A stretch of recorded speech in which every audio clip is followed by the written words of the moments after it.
council. The CUB Board of Directors meeting is called to order. I'll ask if there is any public comments to be made. Hearing none, I'll move on to the approval of minutes. We've looked at the minutes. The minutes have been dispersed. I will ask for a motion to approve the minutes as written. I make that motion. Second. There's a motion and a second. Any discussion? All in favor say aye. Aye. Any opposed? Motion will carry. I ask item 4, approval of CUB audits for the fiscal year 2018 through 2019. I'm going to turn this over to the general manager. Thank you, Mr. Chairman. We're always pleased to have our friends from Brown, Jake, and McDaniel here. Joe and I were talking before the meeting. Although he doesn't look like he's an old man, but he is. We go back to 1978 was when we first met. You were working for a different firm then, and we had just moved out from a local firm that I remember they charged us $1,500 a year for the audit, and it was about as big as this right here. And that was the first audit that I was involved in. I came in December of '77, so I was here a few months, and our office manager had a heart attack and was out, and our accountant was out with illness, and so within those first few months, we were working feverishly trying to get some working papers ready for you, and I went back to the audit of '77, and I saw an error in that, and when I challenged the auditor, he said, you know, I'm really not doing this anymore. So that's when you came in, Joe, and I showed you that, and you shook your head, and we haven't had an adjustment on the audit since that first one, and on the time when neither you or I were here, and that was in '77. So I'm doing that preamble to make sure that you're not going to offer any adjustments on this audit this year to break this string that I don't know of hardly anybody that has. So we're thrilled that you're here, friend. Thank you for preparing all of this, and if you could just get back to $1,500 a year, we would appreciate that greatly. Well, you know, you do have a good memory, you know, and it has been a couple of years. So It has. I'm really surprised you know all the details like you do. That's really good. But we are very appreciative of being able to be of service to this board here. You all do a great job. You have a great staff here. And the fact you don't have any adjustments really speaks highly of the staff you have in the job they do. So, you know, I'd really like to commend them and commend you guys for having them here. Basically, we got 3 financial statements here. We're going to kind of touch base with it and go over just a little bit here tonight. Of course, the first one is the electric department. The second one is the water and sewer department, and then the third one is the pension audit. But I will say, starting out with the electric department, and I think you all do have copies of these financial statements, right? The first thing we talk about is the results of our audit, which is really, that's our job, is to audit your all's financial statements. They are your financial statements, and like I say, your management does a great job. But on the first page, there's the independent auditor's report, and basically there's a lot of verbiage there, but the bottom line is it's a clean report, which means that we confirm that these financial statements are in conformity with generally accepted accounting principles, and we find no exceptions and no adjustments were necessary. Also, over on page 4 and page 5, 6, 7 is management's discussion and analysis. Now, I'll make a point to make sure you understand management actually writes this. That's their comments about the financial statement. It basically compares 2019 to 2018, kind of shows the increases and decreases, and then gives an explanation for that. So to me, that's very important information for you guys to kind of look through when you get a chance, you know, on your time. And I'm sure most of this stuff you already know about anyway, because I know y'all get monthly financial statements, and I'm sure all this stuff is discussed and approved as it's happening. So here again, that's that's good information to glean on. Another schedule I'll point out is on page 11, which is statement of cash flows. And I think that's always an interesting statement, just to see where your money comes from and how it's spent and the net effect of that for the year. And in the electric department this year, y'all had a positive cash flow of almost $1,362,000, so it looks really good. As far as the notes of the financial statement are concerned, there's a bunch of those stuff. Like I say, if you have trouble sleeping at night or whatever, you can, it goes on and on and on. It covers a lot of different areas, but there's really nothing new this year, so I don't know that there's anything I need to point out in the cash flow, in the notes of the financial statements. And then at the end of the report is our comments about internal control and compliance with laws and rules. And we've, here again, they have found no exceptions, no problems on what we looked at. Obviously, we don't look at everything, we don't give an opinion on that, but we do look at it and try to evaluate it, and we found no weaknesses in that area. And that's true not only for the electric department, pretty much what I've just said, except for the financial statements themselves and the MD&A. We found the same situation in the water and sewer department. Clean opinion, no problems there, no adjustments. You've got an MD&A also there on page 4 through 7, just like you have in the electric department.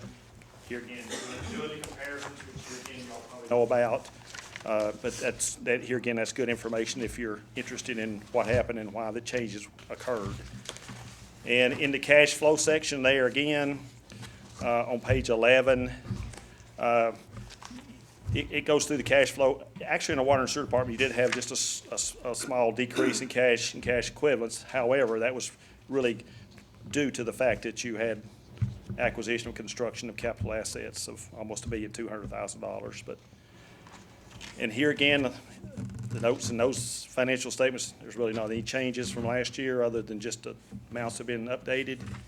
And in the very back is the, again, the report on page 32 is the report on compliance and internal control.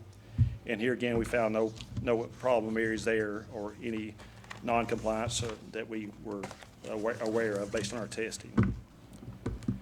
That's pretty much covers that. I'm gonna let Jim cover the pension plan, but do y'all have any questions on either of these reports? Just a quick question. Is there anything that was in the draft letter that didn't make it into the final letter that was submitted? Say that again. Anything that was in the draft letter that goes to management typically in an audit before the final letter's issued that was taken out or resolved? Anything? No. Okay. Sometimes that, you know what I'm talking about. Yeah. You No, know, no, there was not. Sometimes there's stuff that you kind of go, hey, just clean up or fix it. And it's Yeah. not material, but so I just. No, we had none of that, That's fine. no. Okay, thank you. That's good to know, actually. Yep. That's actually, in the audit world, what happens is, if they find something that isn't really material, I won't say it's not material, but it may be something that they feel like needs to be worked through. Sometimes they'll put in a draft letter to make management aware of it so that there's nothing, and so that it gets resolved and they can make sure it's cleaned up or whatever, and then it can be resolved before the final audit's issued. So it's actually a great sign that there was nothing in the draft letter before the final came out. That's a really That's good true. thing. So- That's true. Any other questions? Okay, Jim, you want to just mention? And this is, are we taking up, this is item number 9, is that right, General Manager? No, that'd be This is different. still part of 4. Okay, all right, just a question. All right, so this is the audit report for the pension plan for the year ended June 30, 2019. Just to echo what Joe said, basically the same results in the pension plan, even though we do conduct the pension plan audit separately from the utility department's audits, the same results. We had a clean opinion, and then in the internal control letters, there were no findings. Just to briefly address the pension results, I think an important schedule is in the required supplementary information on page 17. And what this does is, since they adopted the new accounting principles for pension plans, which was effective essentially in 2014, they required a 10-year schedule, a historic schedule of the plan's activities. And so we're building to that 10 years. Once we get to 24 will have 10 years in the schedule. And what's interesting, you can kind of see the third number up from the bottom is the percentage of your fiduciary net position as a percentage of your liability. Just saying, here's how much we have in the plan, here's how much the actuaries say is our current liability on this, under this plan, and that percentage is increasing. So that's encouraging to show that you're funding your plan to a good degree. In fact, above and beyond what the actuaries recommend. So again, that's to management's credit to make that decision to advance fund that plan. Don't have any other comments really on that unless there were any questions specific to it. And I did want to, you have a separate letter that's not in a bound report in front of you as well. This is just a required communication between us as your auditors and this board. I hate to say it, but it's kind of a boilerplate letter. If there was anything of interest or that might make the front page of the news, this is where it would be, but I'll tell you, this letter is not that exciting. It just gives you some information about how we interact with management, information that we glean, things we think are important about the financial statements, just to bring it to your attention, to tell you the fact that management has made certain representations to us in order to enable us to express an opinion. And those types of things are addressed in this letter. So again, it's really just a required thing, and there's nothing terribly earth-shattering about this particular letter. So be happy to take any questions. Quick, do you guys look at, or is it even something that you're supposed to look at, the quality of the investments versus the return? We do tests on the investment returns. We compare the investment returns that have occurred in the plan that are being reported to ones that have occurred in the market for those investments. We don't do any assessment on. Quality of those Yeah, investments no. versus the overall market No, move. that would be your investment advisors who would be able to offer that kind of information. Any other questions? Thank you. Thank you. Mr. Manager, we need a motion to approve the. Yes, sir. the audits. We Do I do. hear a motion to approve the audits as presented? So moved. Motion, any second? Second. Motion second. Any discussion? Just a brief one. Yeah. I probably spent an hour, maybe two, going through this stuff. And the accounting world's not new to me, but I still got to the point where I said, I'm lost. I can't start the first of this and get to the end and understand every line in it, and does it make sense? So, we've got to rely on your knowledge of their integrity and the quality of their business, because we're, at least the pension plan, the board is responsible to make sure it's good. Yes, sir. But golly, understanding all this stuff and saying, y'all did a great job, I can't do that, sorry. Credit's on the left, debit's on the right, always. I mean, still got that down. I can get that for you. I don't know if it's intentionally complicated. The new GASB rules are ridiculous, in my opinion, and they're not representative of actually where you are and what you need to do and how you need to fund. You talk about the investments, there's an interest assumption that's at 7.5. And so you look back, and is that a fair interest assumption? Well, it is, because our returns have exceeded that, and over time, we're in really good shape. We'll be looking, and we're discussing, Dudley and I, about even trimming that by 25 basis points over time. We'd like to get less because it's a more conservative position that we're in. Our funding has always been, because there's an annual requirement necessary that the actuaries give us. That's a different group. And what they test for are we meeting our annual funding requirements? And the answer to that is always yes, and it's always exceeding. We exceed what our annual requirements are. We want to get to 100% with this actuarial number that they put out. What is our liability? We want to get 100% of what that liability is. And we constantly shift and move up, and that's what we're funding. It's built in our budget, and we're doing a good job with that in order to do that. We appreciate talent in the auditors, because we've all experienced when you don't have quality auditors, your your system fails you because they hold you to a mark, and because Joe has so many municipal utilities that he does. I don't know of anyone in this area, anyone that does as many as what your firm does. They also bring with them, hey, such and such is doing this, it's really working well for them, you might want to consider that. So they bring us a good information on a very specific level, complicated level, in order to improve how we report, what we report, and how we account for that. And we appreciate that. On top of what Joe Brown and his group, and Jim, I've worked with Joe for all these years, and I know you're working a lot with Dudley, and I suggest you drink whatever juices Joe is doing, because I remember when you didn't have gray hair, and he still doesn't, But on top of what Joe brings us, we have TVA. And then TVA, they also have an annual audit that they do.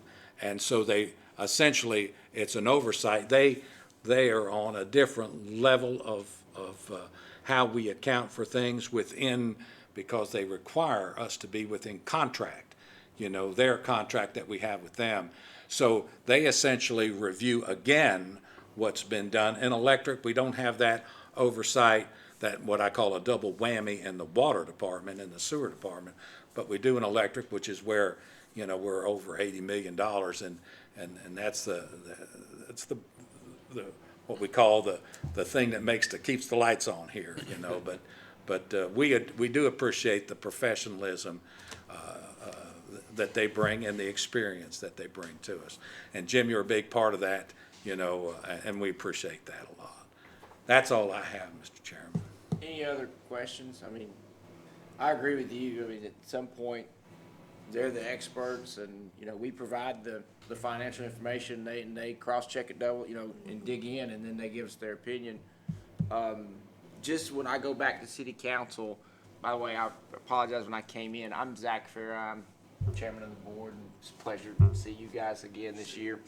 Can you tell me some other utilities that you do audits for, so I can let city council know? Because I think that's a great way to credentialize yourself. I think maybe in the past there's been some outside, questions is not the right idea, but the city uses a different group of auditors, and so I want to make sure that I properly explain your credibility and expertise, and so, that's why I'm asking who else you. We do Sevier County Electric System, Sevier. We do North City Utility Board in North City. We do Jellicoe Electric.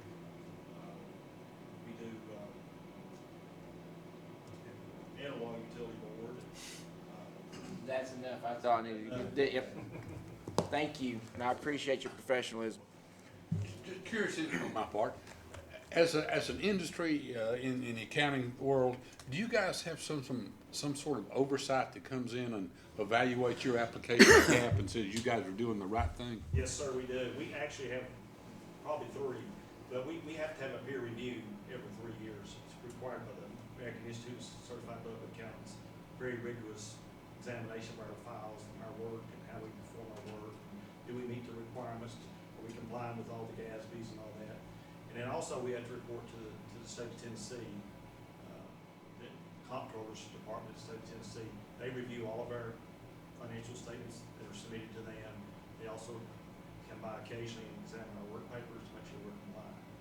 So we have a lot of scrutiny. I expected so, I just didn't know the details. And it's a good thing. It's hard work, but it's a good thing. I will add to their credibility. When I first came as the director of Clinton City Schools, I inherited some issues. And we changed companies to this company, and they were very professional in helping us work through some details to where we ended up with a clean audit after a couple years of dealing with some of those things. So I can't sing their praises high enough, so Well, they were just wonderful. to tag along to that, if I'm not mistaken, I think, doesn't Etowah City I think they've got split auditors as well. I don't think that's an uncommon practice. Not anymore, we do it all. Oh, do you do it all now? Because Tim did, was, We've been doing it for, I haven't been down there in 10 years, so that would, say, 4 or 5 years. okay, so that would make sense. But at one point, they used to have them split. So that's the utility expertise. So that's actually interesting that they actually picked up the other piece as well. That probably says as much as anything that they're just not a little niche utility play from an accounting perspective. That's, Are you currently doing the Clinton cities? But until I left, they did, that there were some issues that, you know, the city wanted to combine the audits because they were kind of intertwined a lot, but they were wonderful in the Might be time. an issue for the vice mayor to look at, is whether or not consolidation Well- on the other side would be a good idea. As far as the issues that we were dealing with at the time. I'm also the vice mayor. Yeah. I can't sing their praises well enough for what we got fixed and accomplished Good. while they were there and I was there. And I don't mean to hopefully mislead it's just helpful to me to be able to go back and sing your praises and be able to, what I'm saying, credentialize yourself. And that's always, you know, who else do they serve? Because I don't know, I don't have that knowledge, but I think that you have a wonderful reputation and, you know, it's great. Thank you. We appreciate you. Yeah, well, because I plan to go back and sing those praises. Any other questions? We have a motion and a second. Any further discussion to approve the audits? All in favor, say aye. Aye. Any opposed? Motion carries. Mr. Chairman, can these gentlemen be dismissed? Yes, sir. You're invited to stick around. There's a lot of excitement. Thanks again, we See really ya. appreciate it. Thank you and Thank you. appreciate your professionalism. Take the water with you. Thank you, friend. Let's leave the dollar on the chair. Now going on to item 5, Mr. General Manager. Can I make Sure. it's not appropriate, but I didn't want them to hear it. Do they ever find anything when they audit us? No. No, because if you look at the statements, we do worksheets, so it's not like there isn't questions. They do tests on the checks and the bank statements. They do a lot of that. And it might not sound humble, but no, I mean, we really do. We have given them worksheets and Excel files that they use at other utilities. Our budget, you know, when you see that in, we have copied our budget because we designed that ourselves and offered that, and they have taken them to other utilities. The reason one of the reasons our rates are so low, and I think it's because of although we've been to about 5 different firms, Joe seems to pop on to each one, but we do such a good job preparing them information to audit that they don't have the labor man hours as much as they do at some that are not as prepared as we are. So they've asked us, and we've always, free of charge, as they say, because we're public power, given all of our expertise, all of the examples and copies of worksheets, and all of the underlying code for Excel and things like that, where it's very easy for some of these folks to do. Many utilities just don't have the internal capabilities, and it's not an area that they're strong in. Yes, Steve, just to kind of follow up on that's why I asked about the pre-letter. I've been getting audits for 15 years as the corporate CEO, okay? And Greg sat through the Baptist board meetings. If your financial team is sound and you don't have a lot of turnover, you shouldn't have many issues at all. Particularly major issues, you shouldn't have any major issues, okay? Where you'll have trouble is if you have some turnover in your staff, Right. turnover in CFO, controller, where all of a sudden now the people that had the system down and were doing everything like they were supposed to, something changes, just like a manufacturing environment. If you change a new supplier out, all of a sudden that might throw things out of kilter. And so from this perspective, we had all clean audits at Baptist, we had clean audits at Claiborne, I had clean audits when I was in the hospital. But if they find something, that's why I asked about the letter. Because what happens is if it's small, even small things, they may raise awareness to these guys or to the other management team to go, hey, it wasn't really material, we're not going to get you on it, but as you're done, this is an area you need to tighten up for next year because it wasn't as clean as we usually get it from either the paperwork. And so I caught him off guard because he didn't know that I knew what I was asking. But I know that I have seen the draft letters where you go, okay, you need to tighten this up for next year, we're going to bust you on it. That's why I asked the question. And so that told me if you're not seeing any of that draft stuff even come in, that tells me the thing's running stable and smooth. And we would see it from a cash flow perspective if there's an issue. Before these guys ever come in, we would feel it then. That's where we'd see it. Take 30 seconds to share with y'all why my question. Sure. And it's burned into my psyche. The security world at Y-12 is not accounting, but we're still subject to audits and reviews and Yep. findings and the blood and the pain Yep. that comes with that. Y'all remember when the nuns attacked Y-12? Yeah. Big review from headquarters on down over what went wrong and what failed. A lot of blood over that. But in the end, the first thing that came out of that was the director of program at headquarters said, I have learned that if all my people and all my audits tell me something's wrong, I better go look. Yep. He said, we've missed something. Yeah. But Well, and I did same. I mean, I've been through DOE audits. I used to work at ORU for the first 5 years of my career, and I had the guy come over from DOE headquarters to do my budget audits. As long as I had him a can of Coke, and I scheduled him at 2:00 in the afternoon so he could leave at 4 and be out of there a half hour early or at 3:30, and as long as I had my paperwork all lined up, I knew he could get out the door. And so, I know what you mean about those audits. The good thing is they got malpractice insurance, and so if there's something they miss, they gonna get nailed with it. So, that's the good thing about the independence and the external stuff. But I think if we ask questions along the way to kind of figure it out, it kind of works. But I'm just pleased that there was nothing in the draft letter because that tells me a lot. From The my other experience. thing is, which is unique to us, is we get the double shot. We got TVA, so TVA then independently comes in and does their own audit because they already know the strength of where we are with what we do in terms of revenue because they know that from what they bill us. So then they match all of that up. So we're really getting a double shot, which again, we don't mind. We've been doing the in lieu of tax, and we designed that calculation and the worksheet because historically, TVA would come in and do the in lieu of tax calculation. And Dudley and I were together and we're saying, well, how do you do that? And why do you do that? And what do you do this? And we go back to the original state law that provides for the calculation of how to do that. Then we designed a spreadsheet where we're filling in the blanks in order to make the spread because it is complicated. It's not just a one and done kind of thing.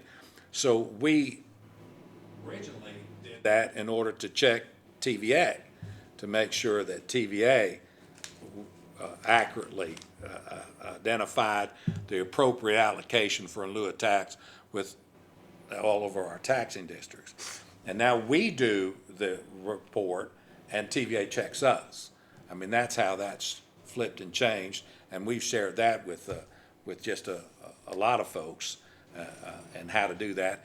And we haven't missed that ever, after the first one. Am I right on that? Yeah. And I'll say this, we don't just use these gentlemen just for the audit. We call them all year long. Anything new coming up and we're not sure how to handle it, we call them, we talk about it, make sure we're all on the same page so that when we don't get to the end and they go, hey, that's wrong, you handled that wrong. So they're a big benefit of that on doing I that. think it's stuff. also a huge compliment to Dudley and his department that we can get to this many audits and not have findings. So I know that started with you, but compliments to you and your team. Well, again, it started with me with just a few pages, and now look what they have to go through. I mean, there's things have changed over time, you know, for They're- sure. They're a great company. I'm glad that we use them as a board. Good discussion. Any further? Let's move on to vouchers. You have the vouchers in front of you. Has everybody had a chance to look at them? Anybody got any questions? If not, I'll ask for a motion to approve the vouchers. So moved. Motion to hear a second. Second. Motion is second. Any discussion? All in favor say aye. Aye. Any opposed? Motion carries. Move on to item number 6, Mr. General Manager. Thank you, Mr. Chairman. We continue to exceed our forecast in a very positive way this month. As some of you are familiar with, twice a year, we have 3 payrolls within a month. So we budget for that, we anticipate that, and that always has a reduction in what our net income is, and it's reflected in both departments. But I'll turn it over to Dudley for specifics, if you don't care. Sure. In front of you, you got the revenue and expense summary for November, through November, that is. And for the month of November, the net income was negative $128,000 in the electric and a negative $7,500 in the water and sewer. As Greg said, twice a year we have 3 payrolls. 1 payroll in the electric department is about $170,000, and in the water department's about $58,000. So that quickly throws those numbers into the red. We anticipated those in the budget because we knew we were going to have 3 payrolls. If you look at where we're at year to date, the electric department is $119,000 ahead of the forecast, despite sales being down significantly because of we've had some mild weather here. I mean, it's, you know, we're wearing shorts in November. You just don't do that often. And actually the industries are down. That GM strike filters all the way down to these fellas out here making parts. So we see some decrease in their usage also. But still, both departments are in great shape. Electric department's $119,000 ahead of the forecast. Water and sewer department's $166,000 ahead of the forecast. Unless you have any specific questions, that's all I got. Any questions? We need a motion to approve this. Greg, is that correct? Yes, sir. Do I hear a motion to approve the monthly reports for November? So moved. Second. Any discussion? All in favor say aye. Aye. Any opposed? Motion carries. On to item 7, project status reports. Mr. General Manager. Thank you, Mr. Chairman. In electric, we're now tracking 3 capital budget projects. And I've gone in depth about each project, as we brought them to the board. So and I can do that again, but I thought it would be more expeditious to tell you that all of these projects deal with reliability. They deal with our ability to balance our system. They deal because we go through a power use study to identify those areas that meet our tracking for outages, reliability, and loading. And so all 3 of these projects address that. That's why they were in the budget, and we're tracking all 3. All 3 are on schedule and within our projected estimated cost. I don't see any problems at all with those, and I'll be glad to answer any questions that you have on that in more depth. Mr. Chairman, in the water department, we're tracking 1, and this is, and you may be remember and familiar with, the sludge press building. We're replacing some of the structural steel in that, and that has been a notice to proceed with the Rick Cox Construction as of the 6th of this month, and we have reviewed the shop drawings for approval for the fabrication. So as weeks progress, we'll get the materials on the ground and start constructing those and replacing those steel girders in the wastewater treatment plant, the sludge press building. That's all I have, Mr. Chairman, on that. If there are no questions, and I don't have any comments to make on the closing report unless someone has a question. Any questions from the board? I have none. We'll move to item 8, approval of work order. Mr. Chairman, this is the work order for 3 and Ought ACSR on Midway Drive. This project replaces about a mile of 3-phase line. What's there now is number 4 copper. It's a primary conductor, and it's replacing it with these 3-phase. This is Midway in Oliver Springs, if you're familiar with that. This is one of our most heavily loaded copper 3-phase lines. We look at this when we do our study as far as loading goes. So upgrading this is going to provide us with additional capability. It should improve the reliability there in Oliver Springs and have greater flexibility when we have to do switching through Flizzer. The initial estimated cost for this is $180,000. You can see the final engineering was right on target at $179,179. So I recommend, Mr. Chairman, this capital project be approved. Do I hear a motion to approve work order 1140? So moved. Motion and a second. Motion and a second. Is there any discussion? Everybody feel, it looks good to me. I don't have any questions. No further discussion. All in favor say aye. Aye. Any opposed? Motion carries. And now move on to item 9, approval of CUB pension fiduciary oversight review. Thank you, Mr. Chairman. I'm going to ask Dudley to comment with this. This is something that quarterly you're familiar with. Go ahead, Dudley. It's not a big thing, but we like to inform you. Yes. Right, we meet quarterly with Bob Cross, who is our actuary and also our investment advisor, which pertains more to what Steve Combs was asking there.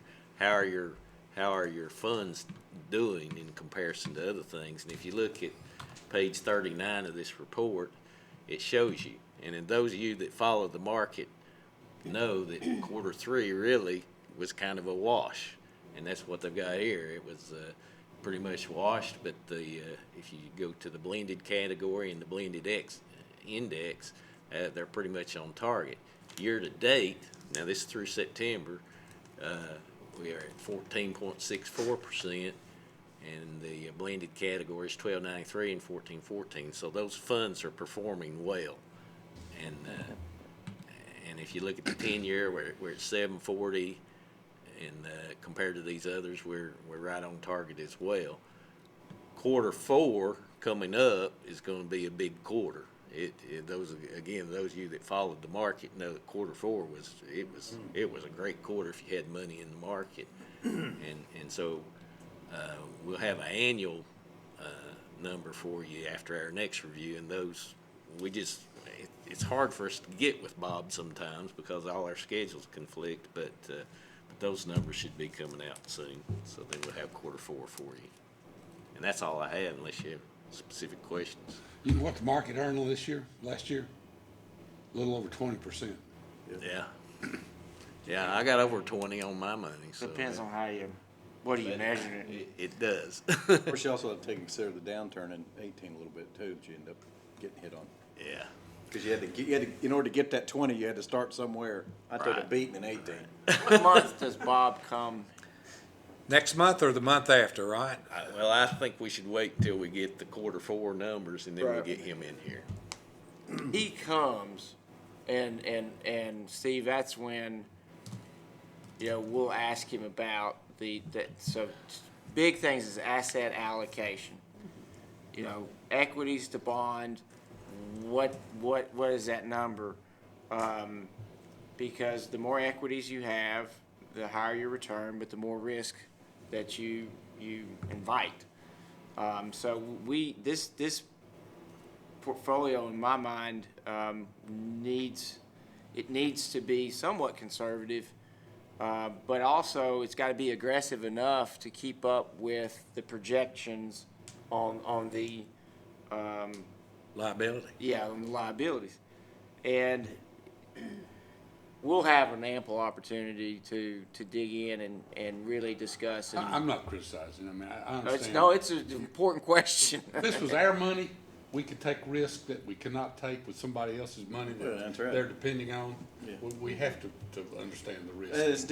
It's my daughter versus me versus my mom. You know, you kind of look at how we all have to differently invest because of the different thing, but you're right. Different time And this is, I time mean, it's horizons, yeah. Yeah, it's a good job. So given what they try and do to manage caution, that's 14% is going to be a good number, let alone what you're going to hit in fourth quarter. Right. It wouldn't be surprising if you're going to be up close to 20. I Probably, bet. probably yeah. will. With the Well, fourth but quarter even coming in that, even fourth in that, quarter's boom. when you look at what is the assumption, because the state has a window of what is acceptable for an interest assumption. The higher your interest assumption is, the less you have to fund for that because you're assuming a greater return. The lower the assumption is, the more money that you have to fund in the expectation of what your return's gonna be. So the state actually, we could go up on our interest assumption. We could have room to go up and justify room to go ahead of where we are at 7.5. What Dudley and I are talking to Bob about is if it makes sense to lower that interest assumption because we're overfunding as it is right now. So our annual requirement wouldn't affect our actual deposit. So we wouldn't actually be funding more, our annual requirement would increase because we would be lowering that assumption. I'd like to eventually get to 7. So we're thinking if we took steps from 7.5 to 7.25, and then in time to 7, we would better reflect, because if you look at this, you're looking at 7.4. You know, that is over time, because like I say, all of these great years, you got to take in 2008 and the big dip. So what is the most reasonable rate of return? And I think it's between 7 and 7.5. So, and that's why we're looking, and Bob may very well be recommending that we can go to 7.25, drop by 25 basis points from the 7.5 that we're at right now. The market is long overdue for a correction. Well, you would think so, you know, but Years and years. we've got enough cushion in there to account for that. That's a good thing when you're funding a flat number and the market beats that number. You're getting some reserve. We're built in. ahead, that's The right. downside is you're going to get you will. You've got to prepare, you have to prepare for You got that. to live on the. You have gotta to know that you're prepare going to for use that. those down the road. So You know, protect we yourself. look at, the rule of thumb has always been, if you're 80% funded, you are healthy, and many are 40% funded and less. You say some utilities are that underfunded in that. We're 80 and growing. I don't know. That's a different calculation. It is a you're different referring to, and you're referring to the actuary calculation, which is different when they saw the audit. But our actuary calculation showed us at 94%. Yes, and that was always the industry standard number that you looked at to get the pulse of whether you were healthy or not. 80 was the key. Right. Get 80. Now we're at 94. But the FASB, the 69 and the 68, when that came in, SB 68 dropped that number way dropped the down. number down. That's right. Any other questions or discussions? And this is, we have this now, correct me if I'm wrong, we have this now as a direct result of me asking, was this? That's correct. Correct.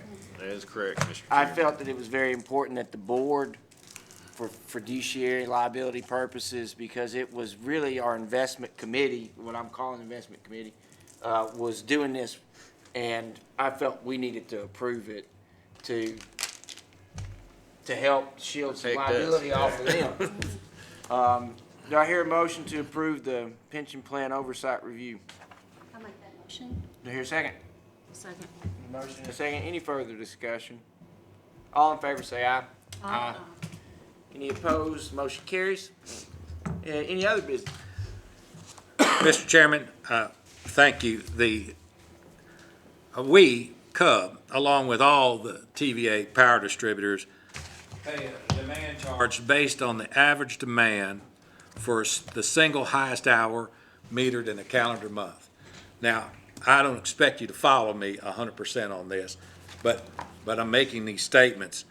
We peaked, which is what they bill us on the 19th of December at 8 a.m. last month. Every calendar month, we have a peak, and that's what we're billed on. Our peak maxed out at 120.83 megawatts at 8 o'clock on the 19th. Cub, through its virtual power plant and our demand response capabilities, trimmed or shaved that peak 7.3 megawatts. And you say, well, fine, what does that mean? That means, and it's on page 4 of your supplemental information, we saved $75,555 last month. And how did we do that?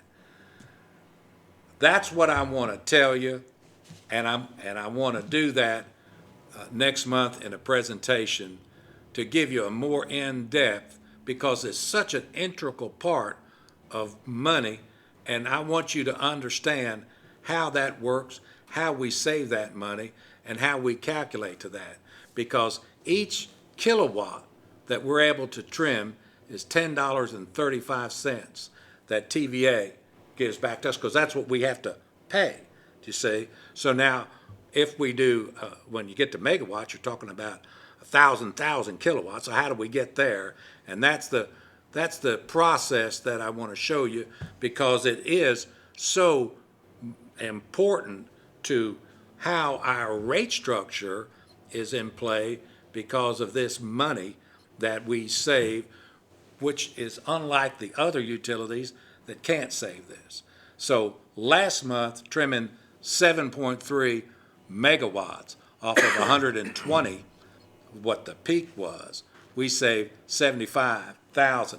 What's got me to wanting to present this to you is we are just now shy of $8 million. We ought to walk across that line, well, we will by our meeting next month, because we'll do it in January when this hits, and we're at $7,981,144 as of the 19th of December. But we're going to breach that $8 million mark this month, and I thought it would be an appropriate time to show when that started, how it started, the demand response we have, the regulation that we have on our voltage, and how we are the only ones with a virtual power plant that essentially trims with TVA and trims their peak. And what does it mean to us? And you'll throw in the original cost estimate that we had to invest to generate that savings, probably? Well, yes, and in that, what I thought would be appropriate, because essentially we're dealing with a smart grid here. You know, our good folks and friends at KUB, for example, cannot do what we do. You know, our good folks and friends in Oak Ridge cannot do what we do. Do you see? So we go back to all the way to when we did a business plan for smart meters, advanced meter information system that we're able to put out there. All of the on the line, we did voltage regulation. We received $3.3 million award from TVA because we were the first one in the valley. They laid it out as a challenge. We were the first in the valley in order to do a demand voltage response that affected their peak. And they awarded us $3.3 million for that. And of course, that went all into this program too, and for net of cost. So when you look at and I'll show you what we're doing in a demand partnership, what we do when we're reaching peak, and we monitor that all the time. This peak started at 6 a.m. on the 19th, and obviously, we've got one guy back there that's sitting. We've got this automatically going through a power reduction in order to meet this 1 hour peak demand, which they bill us the whole month on, is what we average in that 1 hour. So everything we can do, we start we turn lights out. I mean, we now, all of our pumps across at $10.35 a kW, we turn all of our pumps off. What we're pumping into our reservoir in our water, we turn that off. All of the partners that we have in our industry, all of the hot water heaters that we have, everything that we have within our system, the voltage that we have and regulation that we have in our system, all goes to trim that peak. And that's what, in that 1 month, saved us 75.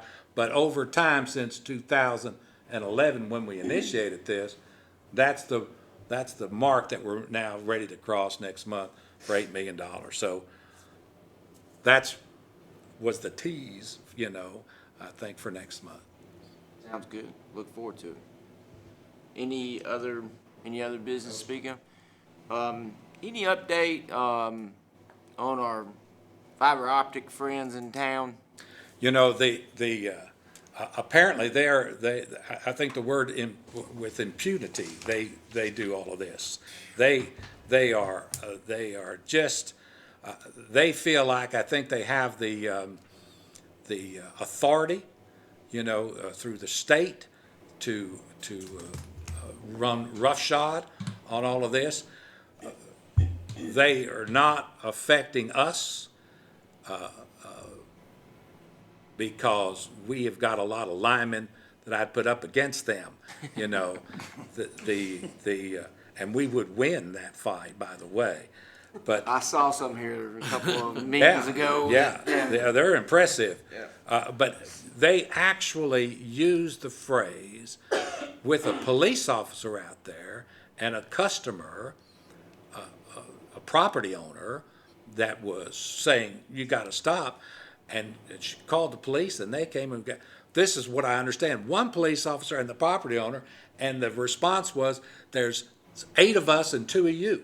They were all carrying shovels. I mean, can you imagine that? I can. I mean, I find that that's a criminal act. It is amazing. It's amazing. So how it affects our folks in the city, and I know Roger's doing all that he knows to do down there, but I've heard it's worse in Oak Ridge, if you can believe it. I haven't had a chance to talk to Warren, but they've had a We did get our concrete poured out in front of my office, and one down in front of Kathy's building yesterday or today. I was gone, but at least somebody poured my concrete, so I appreciate that. We don't have gravel out in front of it now. yeah, it's just amazing. Is that the city or utilities or them? No, it's them. So at least I got my, Well, I it's got my supposed to be sidewalk them. clean, so I'm It's happy. supposed to be them. It's rare that person is not carrying her 2 friends with her when she goes out. I know. Smith and Wesson. Exactly right. That's could have got into more than I believe that. I believe that. Go with me everywhere. I can just tell you with absolute certainty, if they come up against us, I have one I don't like. it will be a wall that they will not be able My to breach. understanding is that the Tennessee legislators changed the TCA to where these type of companies do not have to interface With the property owner. with local municipal Right. governments or utilities or property owners, and it's just a poorly drafted and conceived law and I haven't had time to really run it down further, and it's, And the thugs that they get to do this, you I see, agree. it's just amazing. It's just I agree. amazing. It just their attitude. They don't want to work with anybody. We've had problems all over town with them parking vehicles in private property, parking vehicles in church properties. We had reports that they were illegally dumping at Magnet Mills. They were just pulling up in Magnet Mills and throwing stuff off and taking off. I don't know what they'd be dumping, but they were. Is that not trespassing? It's all kinds of bad. But anyway, I just was wanting an update. The Cub is not negatively impacted yet. Well, like I said, my sidewalk got poured yesterday, so I'm happy, so. Any other? I'm sure Tim is too. Zach, you said the law is such they don't have to interface with property owners as long as they are on city right of way? Yeah, right away. They can't But they've dug up. Oh, yeah, that they care not at all. Right away is almost like a suggestion to them. They Right. Anyway, I'll ask now if anybody. Steve, do you have anything? Anything? Steve, anything? Madam Vice? Let me, just let me refer back to your question that you asked. You said, does the school system still use our auditing firm? Let me give you just a little history, because I don't want people to be confused on that. Back in 2006, the school system and the city used this company, and, for whatever reason, the city went with someone else. I chose to stay with this company because they were wonderful, and actually, the third person on the list, Terry Moats, is the person that I worked with. But great, and Steve, you remember, and they were really a great company. And what happened is when the city is using one auditing company and the school system uses another auditing company. Consolidate. There's a lot of things that have to be passed back and forth, and it really slowed down the city audit because just the logistics of all that. So they asked for a couple years if I would consider going back over to them, but I liked Brown, Jake, and McDaniel. But right before I left, I did do that just because they needed that. The city needed that, and in goodwill effort, we went back with the same one. So that's the one that the city was using. But that was no reflection on this company that we use as a utility company. So I want to be sure that I didn't mislead anybody on that explanation I was on earlier. city council when they Yeah, did you that, were. and it seemed like it was just a consolidation piece. It Yeah. wasn't a reflection No. on anybody's No. professionalism or job. No, it but wasn't. it may be time for the city to reassess where they are, and I think because the idea was it's good to freshen it up sometimes and bring in new auditors. But I think there's also some wisdom with what we're doing here is we don't have to replicate the work product. Train them. We'd have to We have train to them. train them, correct. So, There's a startup cost to that. yeah, I'm real happy with There is. where we are. Thank you, Madam Vice. Well, I think they're great, and I just wanted to convey that, but explain why the school used them and then didn't use them, because you had asked that question, didn't you? Yes, ma'am. All right. Any other comments or discussion? Thank you, Mr. General Manager. I'm looking forward to a great Oh, it'll be fun. 2020. Yeah. And I looked at last year because I go back and I look, and I can't tell you how excited I am about coming into 2020. I think it's going to be a great year. I do too. I feel like utilities got a lot of momentum. I think we got a lot of good things going, and so I'm again just real proud of everybody's efforts. If any other comments? Mr. Chappell seconds that as well. With that, I will adjourn.